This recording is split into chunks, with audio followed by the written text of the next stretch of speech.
Volume number 25، حدیث number 601۔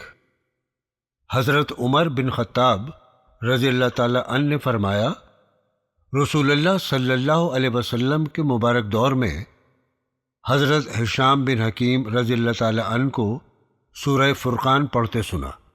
جب میں نے ان کے پڑھنے پر غور کیا تو معلوم ہوا کہ ان کے پڑھنے کا انداز اس سے کچھ الگ تھا، جس طرح رسول اللہ صلی اللہ علیہ وسلم نے ہمیں تعلیم فرمائی تھی۔ میں نے ارادہ کیا کہ نماز میں ہی انہیں پکڑ کر لے جاؤں، لیکن میں نے صبر سے کام لیا۔ جب انہوں نے نماز سے سلام پھیرا تو میں نے ان کے گلے میں چادر ڈال کر پوچھا کہ قرآن پڑھنے کا یہ انداز آپ کو کس نے سکھایا؟ انہوں نے فرمایا، مجھے رسول اللہ صلی اللہ علیہ وسلم نے پڑھایا۔ میں نے کہا، آپ جھوٹ بول رہے ہیں، رسول اللہ صلی اللہ علیہ وسلم نے تو خود مجھے یہ صورت ایک اور انداز سے پڑھائی ہے جو آپ کے انداز سے بالکل الگ ہے۔ پھر میں ان کو رسول اللہ صلی اللہ علیہ وسلم کے پاس لایا اور عرض کیا، یا رسول اللہ، یہ حضرت سورہ فرقان کو ایک الگ ہی انداز میں پڑھتے ہیں جو آپ نے ہمیں نہیں پڑھایا۔ آپ صلی اللہ علیہ وسلم نے فرمایا، ہشام کو چھوڑ دو۔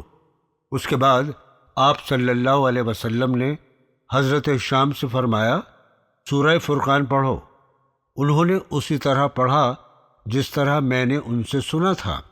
تو آپ صلی اللہ علیہ وسلم نے فرمایا، یہ صورت اسی طرح نازل ہوئی ہے۔ پھر فرمایا، اے عمر، تم پڑھو۔ میں نے اسے اس طریقے کے مطابق پڑھا جو رسول اللہ صلی اللہ علیہ وسلم نے مجھے تعلیم دی تھی۔ تو آپ صلی اللہ علیہ وسلم نے فرمایا، یہ صورت اسی طرح اتری ہے۔ یہ قرآن 7 قرأت پر اترا ہے، ان میں سے جو قرأت تم پر آسان ہو اس کے مطابق پڑھو۔ حدیث نمبر 602۔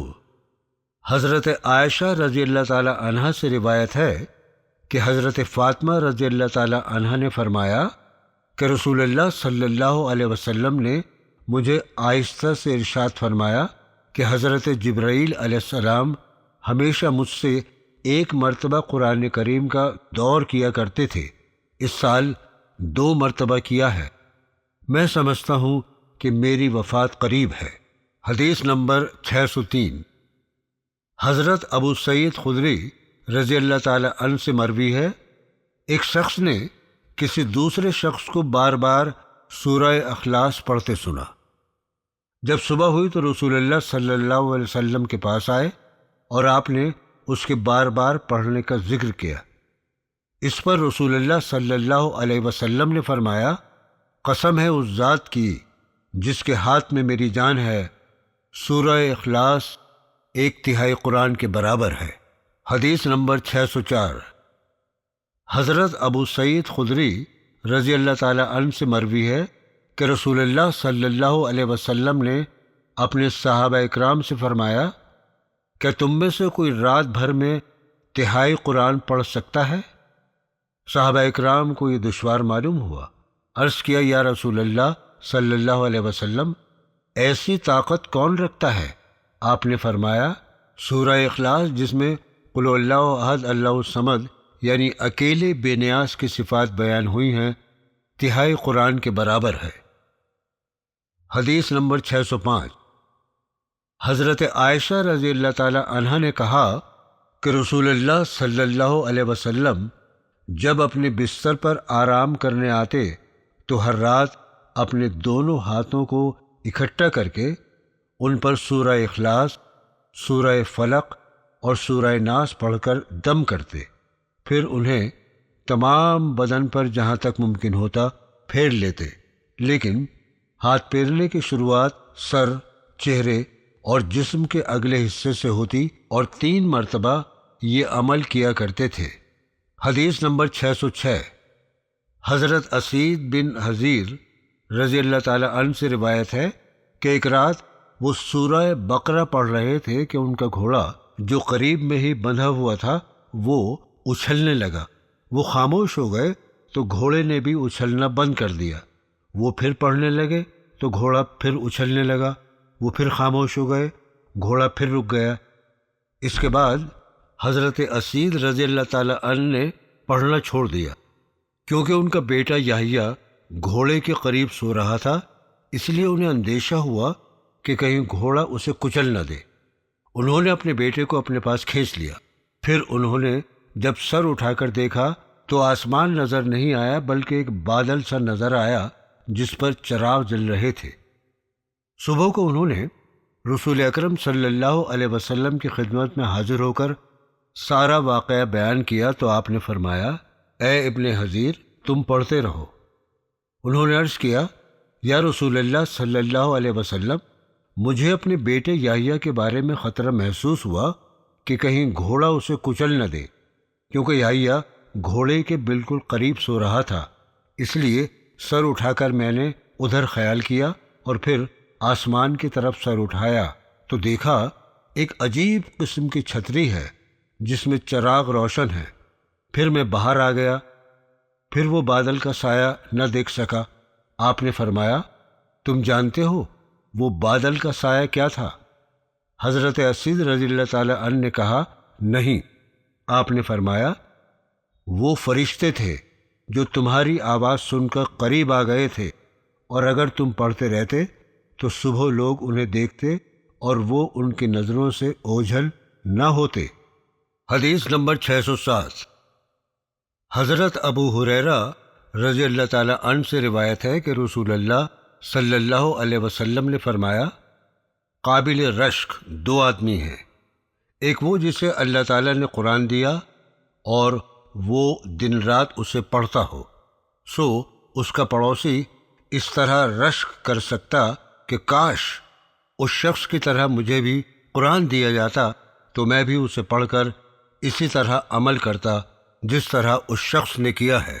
دوسرا وہ شخص جسے اللہ تعالیٰ نے حلال رزق دیا ہو اور وہ اسے حق کے راستے میں خرچ کرتا ہے، تو اس پر کوئی آدمی اس طرح رشک کر سکتا ہے، کاش مجھے بھی ایسی ہی دولت ملتی تو میں بھی اسی طرح خرچ کرتا جس طرح یہ شخص خرچ کرتا ہے۔ حدیث نمبر 608۔ حضرت عثمان رضی اللہ تعالی عنہ نے کہا کہ آپ صلی اللہ علیہ وسلم نے فرمایا، ہم میں سے بہتر وہ شخص ہے جو قرآن سیکھتا اور سکھاتا ہے۔ حدیث نمبر 609۔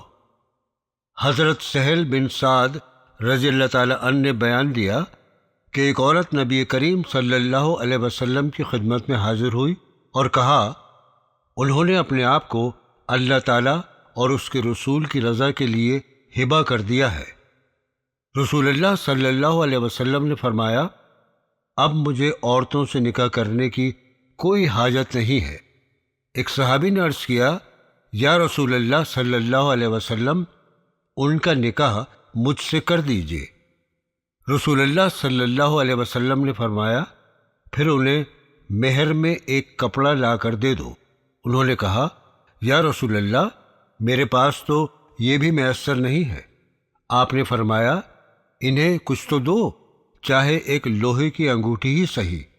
وہ یہ بات سن کر اور پریشان ہوئے اور بولے، یا رسول اللہ، میرے پاس تو یہ بھی نہیں ہے۔ پھر آپ نے فرمایا، اچھا تم کو قرآن کی سورتیں تو یاد ہیں؟ انہوں نے عرض کیا، جی ہاں، کچھ سورتیں یاد ہیں۔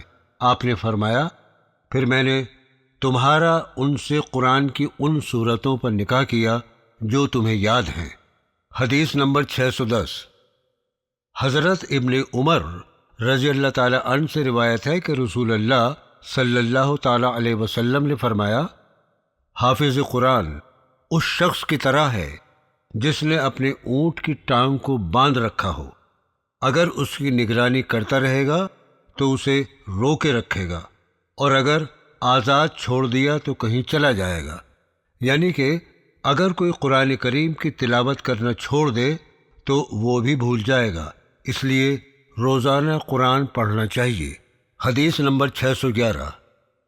حضرت ابو موسیٰ رضی اللہ تعالی عنہ سے روایت ہے کہ نبی کریم صلی اللہ علیہ وسلم نے فرمایا، قرآن کو ہمیشہ پڑھتے رہو، اس لیے کہ اس ذات کی قسم جس کے ہاتھ میں میری جان ہے، قرآن کو اگر نہیں پڑھو گے تو وہ ذہن سے ایسے نکل جاتا ہے جیسے کسی اونٹ کے پاؤں کی رسی کھول دی جاتی ہے اور وہ بھاگ جاتا ہے۔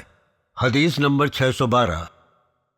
حضرت عبداللہ بن مغفل رضی اللہ تعالی عنہ نے بیان کیا، میں نے رسول اللہ صلی اللہ علیہ وسلم کو مکہ فتح ہونے کے دن دیکھا کہ آپ سواری پر سورہ فتح کی تلاوت فرما رہے تھے۔ حدیث نمبر 613۔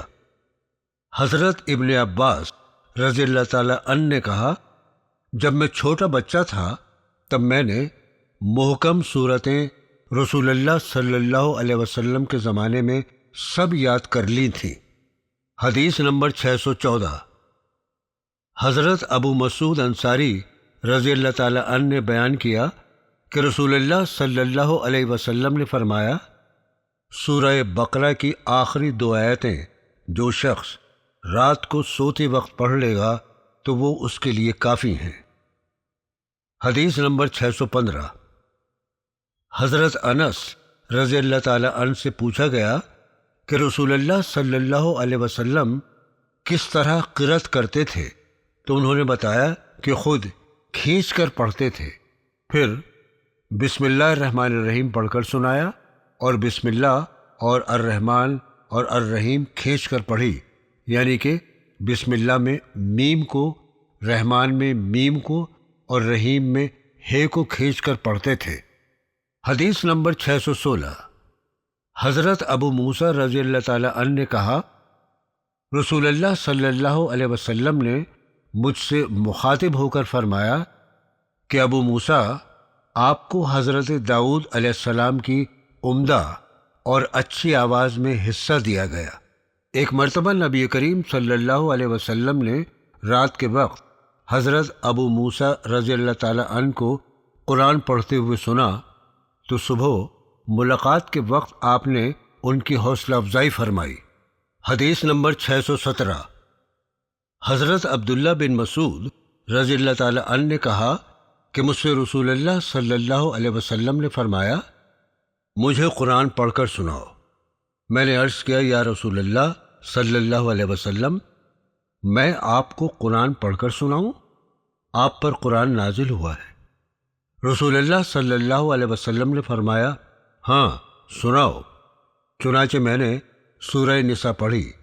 جب میں سورہ نساء کی آیت نمبر 41 پر پہنچا تو رسول اللہ صلی اللہ علیہ وسلم نے فرمایا، بس کرو۔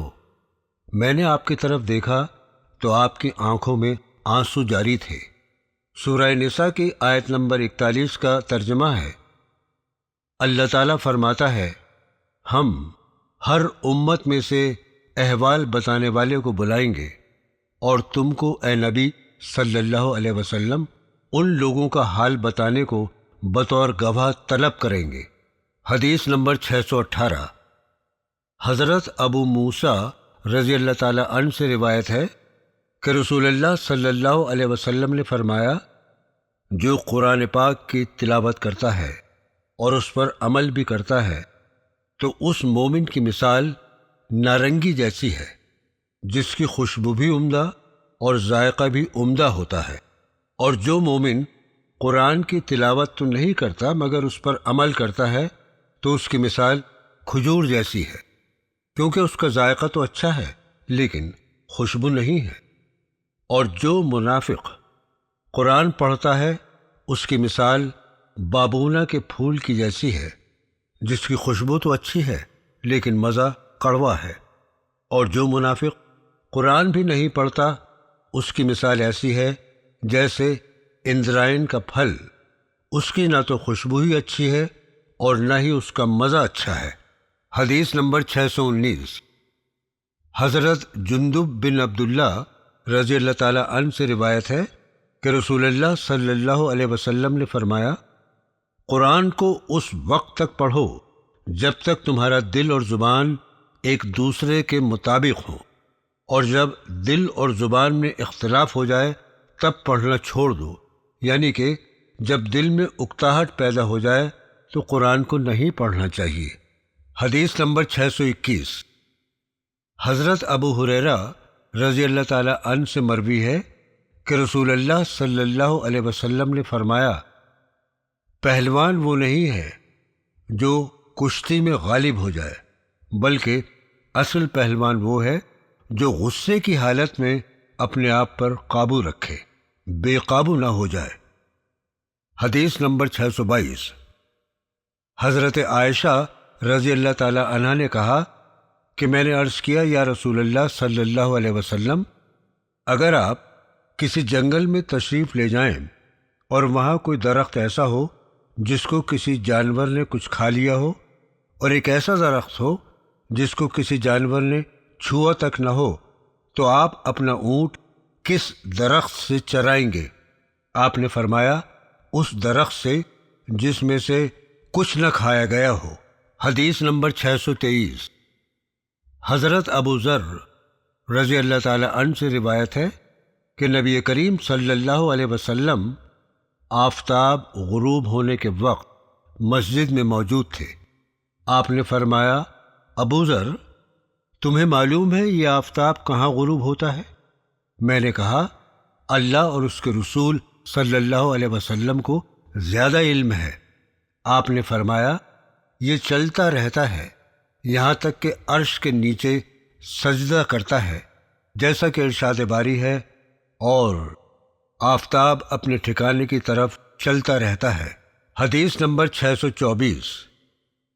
حضرت عائشہ رضی اللہ تعالی عنہا نے کہا کہ رسول اللہ صلی اللہ علیہ وسلم نے حضرت ابو بکر صدیق رضی اللہ تعالی عنہ کو ان کے بارے میں نکاح کا پیغام دیا، تو ابو بکر رضی اللہ تعالی عنہ نے عرض کیا، یا رسول اللہ، میں تو آپ کا بھائی ہوں۔ آپ نے جواب دیا کہ آپ تو میرے بھائی اللہ کے دین اور اس کی کتاب کی روح سے ہیں، لہذا عائشہ میرے لیے حلال ہے۔ نبی کریم صلی اللہ علیہ وسلم نے فرمایا کہ خونی اور نسبی بھائی ہونا تو نکاح کے لیے رکاوٹ ہے، لیکن اسلامی بھائی ہونا رکاوٹ کا سبب نہیں ہے۔ حدیث نمبر 625۔ حضرت عائشہ رضی اللہ تعالی عنہا سے روایت ہے کہ حضرت حذیفہ بن عتبہ بن ابو شمس رضی اللہ تعالی عنہما، جو جنگ بدر میں رسول اللہ صلی اللہ علیہ وسلم کے ساتھ شریک تھے، انہوں نے حضرت سالم رضی اللہ تعالی عنہ کو اپنا منہ بولا بیٹا بنایا تھا۔